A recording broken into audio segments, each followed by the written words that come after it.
हाय।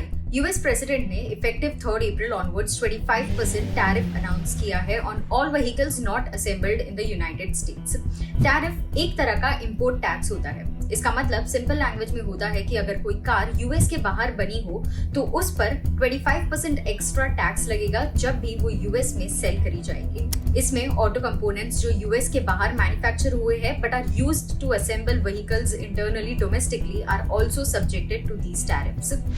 अब चलो समझते हैं इसका इम्पैक्ट ऑटो इंडस्ट्री पे कैसे पड़ सकता है। 25% टैरिफ की वजह से जो लैंडेड कॉस्ट होता है यानी कि जो फाइनल कॉस्ट होता है वो बढ़ जाएगा, forcing suppliers to partly absorb the hike, जिससे उनके प्रॉफिट मार्जिन्स पे प्रेशर बन सकता है। दूसरा पॉइंट ये है कि अब जो कंपनीज ऑलरेडी यूएस में मैन्युफैक्चर करती है उनको कॉस्ट और लॉजिस्टिक्स दोनों का ही एडवांटेज मिलेगा। इससे जो सप्लायर्स यूएस के बाहर है उनके बीच कंपटीशन इंटेंसिफाई हो सकता है, increasing the risk of market share loss over time. In reasons की वजह से कार के फाइनल व्हीकल प्राइस इंक्रीज होंगे और जब कार्स महंगी होती है तो लोग बाइंग यूजुअली पोस्टपोन कर देते हैं और ये यूएस की ऑटो डिमांड स्लो कर सकता है, जिसका ग्लोबल सप्लाई चेन पे हमें रिपल इफेक्ट देखने मिल सकता है।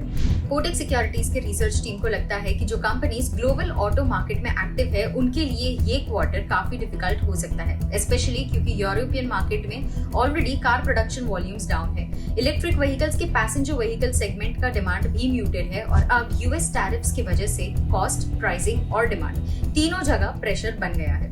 अब एक इंटरेस्टिंग स्टैट्स, यूएस में nearly half of all vehicles sold are imported और ऑलमोस्ट 60% पार्ट्स जो इन व्हीकल्स में यूज होते हैं वो भी इंपोर्टेड होते हैं। आपके क्या व्यूज है इस 25% टैरिफ अपडेट के बारे में? Tell us in the comment section below. Also इसी तरह रेगुलर मार्केट अपडेट्स के लिए subscribe to Kotak securities YouTube channel. Thank you and stay tuned. Investments in securities market are subject to market risks. Read all the related documents carefully before investing.